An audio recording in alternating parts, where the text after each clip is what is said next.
Alright everybody, welcome to my Blackathon reading wrap up.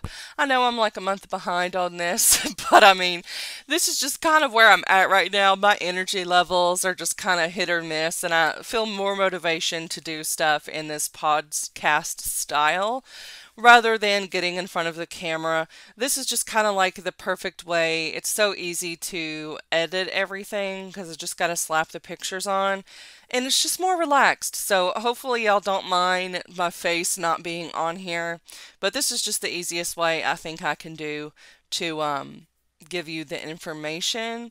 I am going to be having full reviews of these books separately as well, but I'm going to be splitting this one up into a non-spoiler section and then a spoiler section. So I'm just going to go ahead, kind of go off the top of my head with the non-spoiler section first, and then the latter half of the video is going to be more of my in-depth thoughts and kind of plot recaps. First up, we have This Is How We Do It by Kevin Hart. This is a non-fiction kind of self-help book. He outlines 10 different pieces of advice that he wants you to live by. I gave it 4 stars. I just felt like it was kind of out of touch with being a celebrity, and it wasn't that the advice was bad, but it's advice that you get in every self-help book. He just used corny labels for the titles of the chapters. Yeah, so it was 4 stars. Like, it wasn't horrible or anything, but I also don't feel like I walked away learning much. Then we have Everybody Looking, which I gave 4.5 stars. This one, I did lose a lot of memory about the book and the plot line after reading it, but this is kind of a new adult coming of age story about a Nigerian American finding her way in college, exploring more of her sexuality, and also talking a little bit about the experience of being a Nigerian American. So, yeah, it was enjoyable when I was reading it. I did feel like it didn't have much of a plot. It felt like these small slice of life moments that you're getting to see, but there wasn't any like cohesive thread to the story in a plot way. It almost felt like listening to a nonfiction book about someone's life in a memoir style, more so than a fictional novel. Then we have Zikora by Chimamanda Ngozi Adichie, and this one was very short, but I absolutely enjoyed it. I also gave it 4.5 stars. This one is, again, about a Nigerian American woman, and she's giving birth. She talks about previously having an abortion, but this time she's happy for the child to have a child, even though she's not in a relationship at the moment. She also gets to see her mother come into the hospital room to be with her, and the mother's giving some advice on what to do with the son when it's born, and there's discussions about circumcision or not circumcision, and just this mother trying to kind of decide how she wants to do things without all of the outside influences. It also brings up the whole thing within the medical field. A lot of time, Black women are not given the same treatment as white women. So, for instance, they might hold off on giving them the epidural until a later time, or not giving it to them at all because they're seen as being able to take pain better, which is just atrocious. But yeah, it was interesting. It was short, 4.5-star read. Then we have Call Us What We Carry, which I gave 4 stars. This is by Amanda Gorman, who is a very young poet who actually did poetry in front of the president and was one of the first Black women to be able to do so. And especially with being so young, that's just like a really big honor. This one has to do with the experiences of people during COVID, and it is poetry. I thought that some of the poetry really hit. I think that if you are someone who lives in a more populated area that was hit very, very hard during COVID, you might get more out of this than if COVID didn't affect your area as much. But yeah, I also thought one of the interesting things was when she was making poetry talking about the different responses of people, not only with the vaccine, but also with wearing masks and the 6 foot distance rules, and how sometimes people that have always had privilege were more resistant to being able to follow these rules because they kind of felt above them. So, for instance, people being mad if there was already, two people in an elevator and then they want to get in the elevator and the people in the elevator are like, no, you need to wait for the next one so we can maintain social distancing. And then, like, the difference between that and then the people that haven't had privilege being very up for the rules. But then also the resistance in the black community with taking vaccines because of the way that vaccines or other sorts of medical advancements have been used to kind of test black people as the guinea pigs for it. And so there's a big difference of the resistance due to historical things that have happened in the past versus just being privileged and being like, I don't want to do this because I don't care about anybody else but me, and I'm gonna be fine. Like, it's not gonna touch me, so I'm not worried about it. Or I'm young and healthy, so I'm gonna go party in Florida. That sort of thing. So, yeah, if you are ready to listen to something about COVID, then I do think that it was an interesting read. Next up, we have Dear Justice. This is a follow up companion novel to Dear Martin. I gave this one a 3.5-star rating. I got a little confused because I thought that we were following like one character, but there was two characters. And it took me until the point where they started interacting with each other where I kind of understood what was going on a little bit better. But with this one, this guy is in trouble for a crime that he didn't commit. He knows who committed it. He was there when it happened, but he takes the fall because he doesn't want his gang members to go down. And also, like, he's part of a gang, but they've had his back as far as even though he's deciding to go down for this crime, they're going to take care of his family and that sort of thing. So he's like, I don't want to rat them out because, like, snitches get stitches, that sort of thing. But not only that, but just the fact of, like, he knows they're going to have his back, and because he hasn't really been in trouble before, that his sentence probably will not be quite as bad, and he doesn't really have a plan for what to do in his life anyway. And then you have the guy from Dear Martin who's like, I know this guy from childhood. I don't think that he did this thing. And so when he writes him a note kind of telling him the truth, that guy is like, I want to find a way to have your case where you are not gonna like go to jail for this thing that you didn't commit, but also having the understanding of not being able to just rat out exactly who did it at the same time, because there could be far-reaching consequences for that. And also the guy from Dear Martin understanding his privilege of like having a good education and kind of finding his way out, whereas this guy is still kind of stuck and trying to help him also get out of bad situations. So, yeah, it was a really good story. Fairly short for a novel. But yeah, if you liked Dear Martin, I would say go ahead and read it. The author does admit that the way things go down is pretty unrealistic, in that most of the time people do not get that level of support from other people in their community or just access to good lawyers and stuff like that. It just normally does not happen, so it's a bit unrealistic, but she wanted to write something that had someone who wasn't able to kind of get out of the system, if you will, like her previous character did, because a lot of her prior readers were talking about how the character from Dear Martin kind of showed a privileged view whereas they wanted to see themselves with someone who like was involved with the gang or didn't have money, didn't have the best education, that sort of thing. So for them, she decided to write Dear Justice. But yeah, I think it was a good book, so I would recommend reading it if it sounds interesting.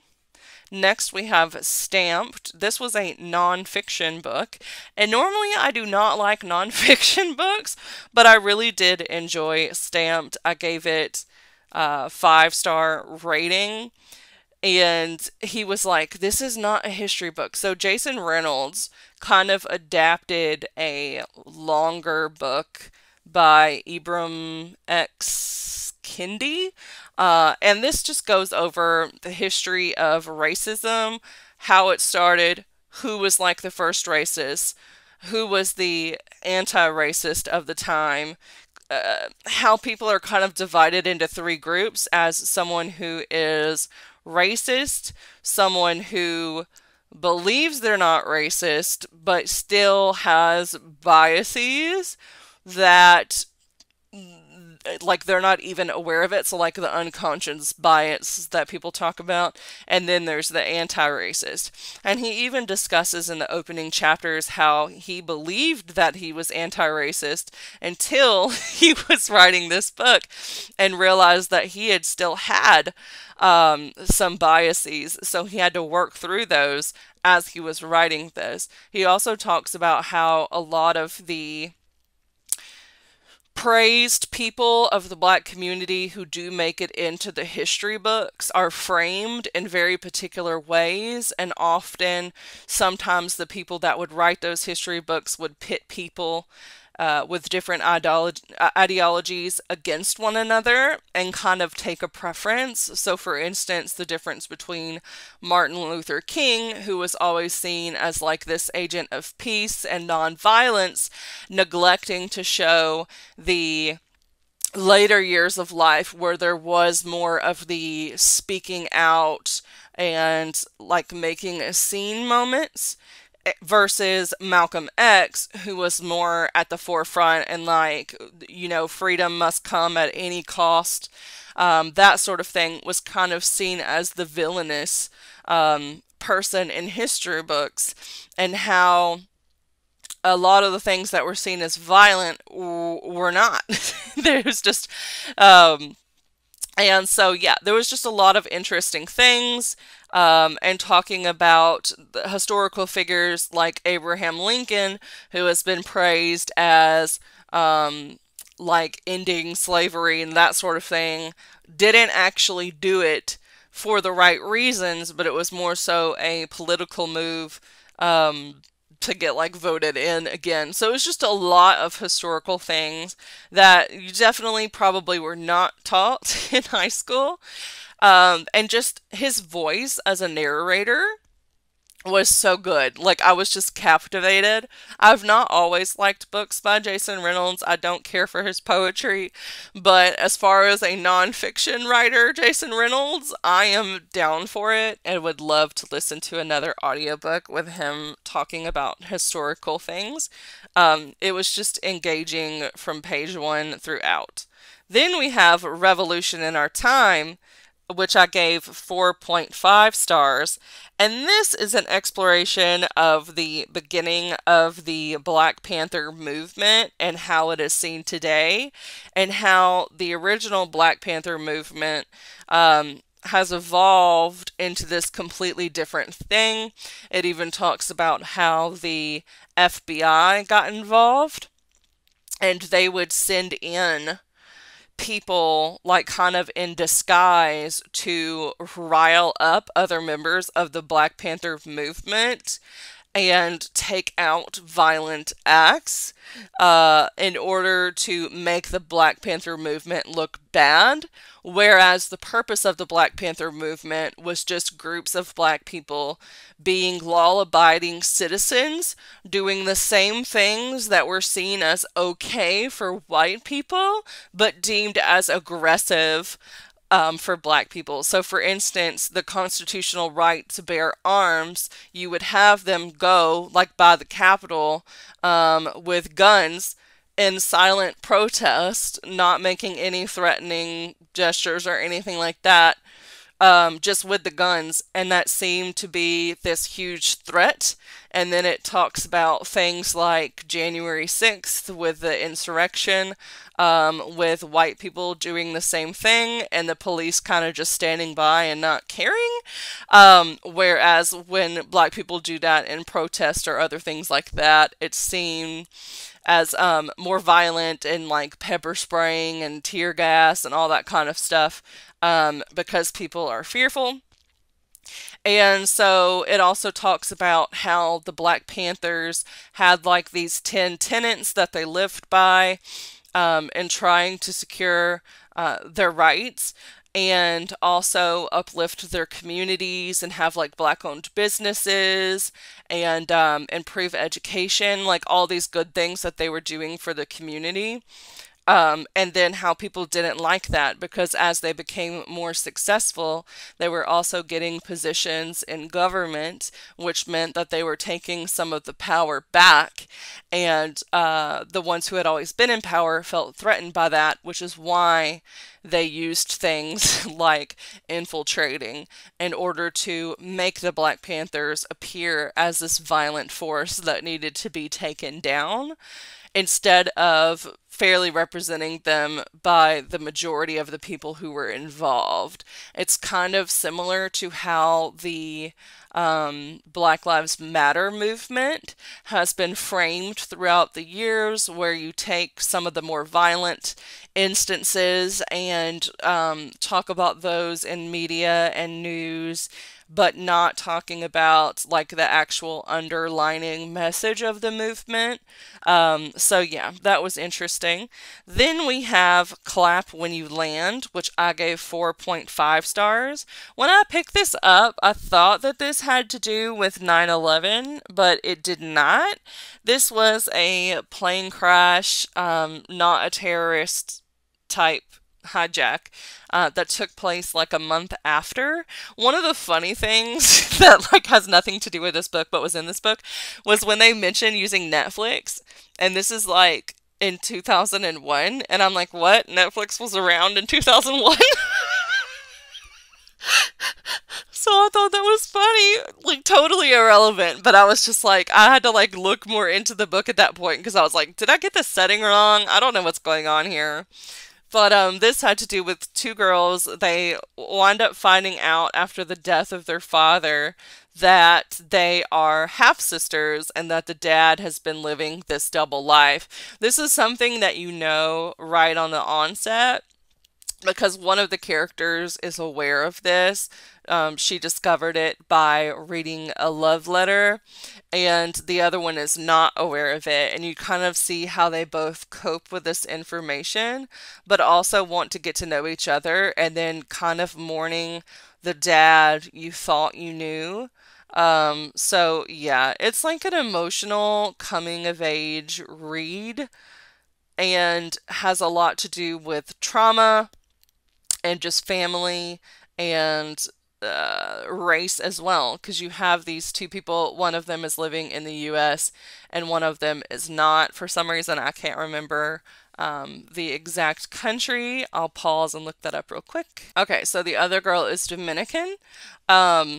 And also there one of the girls is a lesbian as well, so you get a little bit of that in there.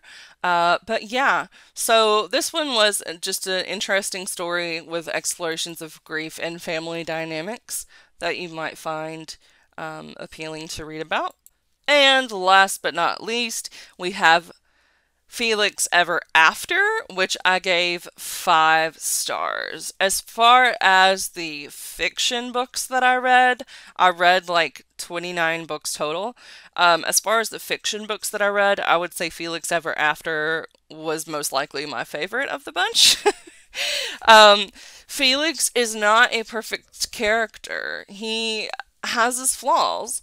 And so Felix is trans, and he gets kind of discreetly outed. I say discreetly outed because no one technically says that he's trans, but someone puts up his photos, like his dead photos, and so of course people can make assumptions about who those photos are. And so, of course, that is not great for Felix, and Felix decides that he wants to take revenge against the person who put up those photos and assumes that it is this one person who used to be one of his friends, but now isn't really part of the friend group after he and his other best friend broke up. And they start to go into this whole online thing where Felix is catfishing him. Um, but then feelings start to arise, and Felix quickly learns that this guy definitely was not the one who put up the photos. There's also Felix kind of discovering his own gender identity because though he has identified as trans, um, he is a little bit femme sometimes. And so there's a questioning of like, am I really trans? Like, where am I within that spectrum? And just kind of like coming to find out his own identity. Still knowing that he very much so is not female, but also doesn't fully identify as male either. And you do get the conclusion of what Felix identifies as at the end. You also get a little bit of a love triangle, and I will say that this love triangle was done exceptionally well because though I did have a preference, I was satisfied with either option. So, and I will say the option was not the one that I thought it would be. But I was down for it as soon as it happened, and I understood the author's choice for making that selection, and it was the healthier choice, in my opinion. There was just more time and development in one of the relationships, which is why I was kind of rooting for that one. It also deals with a certain trope that I really enjoy when it comes to romances. So, yeah, I had a little bit of bias leaning towards that. Um, you also get to see the other two guys that are really prominent in the book and how their sexuality is handled by their family members, as well as how even though someone can be in a position of having privilege, especially when it comes to socioeconomic privilege, but that doesn't necessarily mean that somehow diminishes their struggles just because they don't have financial struggles. And so Felix does kind of have a bit of a bias against people with wealth. This is something that I myself can identify with. So yeah, I liked getting to see that in the book. But anyway, those are all of the books that I read for Blackathon last month. Hopefully one of them will seem interesting to you. I will say that Felix Ever After is one of the group read books for trans girl April. So if you want to get a head start on that, I would highly recommend you do so. And again, I did give that one a 5-star. I think if you liked Simon versus the Homo sapiens agenda, you will really like Felix Ever After because it has the whole online relationship and like one person knowing the other one's identity and the other one not, and how do you reconcile that? So yeah, I really enjoyed both of those stories. But that is all I have for you. I'm not going to do the super spoilery on this. I think I'll keep that for the individual reviews since the wrap-up that I just did I felt like was a lot fuller than I was expecting when I started the video. And also we're 24 minutes in, so if I went into reading the individual in-depth kind of recap thoughts, I don't really think it would add much to telling you about the stories at this point. So I guess just go off of what I've already said when making your decisions. If you do want to check out any of these books, I have the links down below in the description. Um, and I will see you all in the next video. Thanks for listening. Bye.